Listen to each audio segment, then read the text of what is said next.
এবার বারুইপুরের খবর দেখাবো। বিজেপির আমলে বিজেপি কর্মী খুন বিজেপির হাতে, আর 24 ঘন্টার মধ্যে মূল অভিযুক্ত গ্রেফতার। কেন বারুইপুরে এই ধরনের ঘটনা ঘটল, এই নিয়ে আমরা কথা বলবো আমাদের প্রতিনিধির সঙ্গে। তবে এই মুহূর্তে আপনাদের জানাই যে বারুইপুরে বিজেপির পঞ্চায়েত সদস্য সুজন মণ্ডল গ্রেফতার। রবিবার রাতে বিজেপি কর্মী খুনে গ্রেফতার এই সুজন মণ্ডল। সরাসরি চলে যাব অর্পণের কাছে।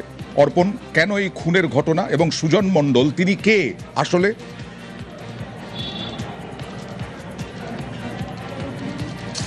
দেখো, সুজন মণ্ডল দীর্ঘদিনের বিজেপি কর্মী ছিলেন। পরবর্তী সময়ে পঞ্চায়েত নির্বাচনে তিনি হাড়দাহ গ্রাম পঞ্চায়েত থেকে বিজেপির হয়ে তিনি সদস্য পদ পান, কিন্তু তার বিরুদ্ধে একাধিক অভিযোগ রয়েছে।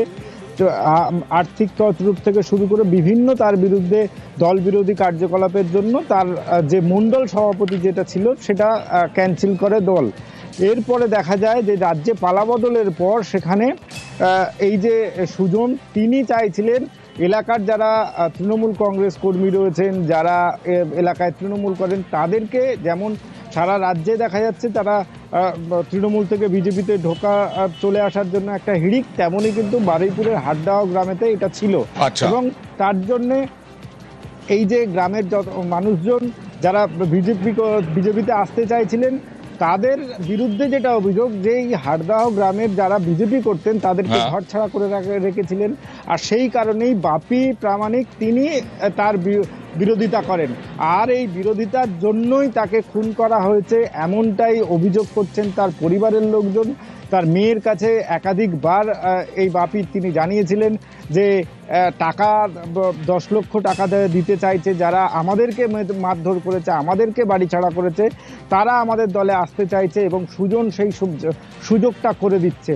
এবং এই যে রাজনৈতিক যে বিবাদ, সেই বিবাদ থেকেই এই খুন প্রাথমিকভাবে এমনটাই পরিবারের তরফ থেকে অভিযোগ করা হয়েছে। সুজনকে নিজেদের হেফাজতে নিয়েছে। তোমাকে আরো পরিবারের তরফ থেকে কি অভিযোগ দেখুন।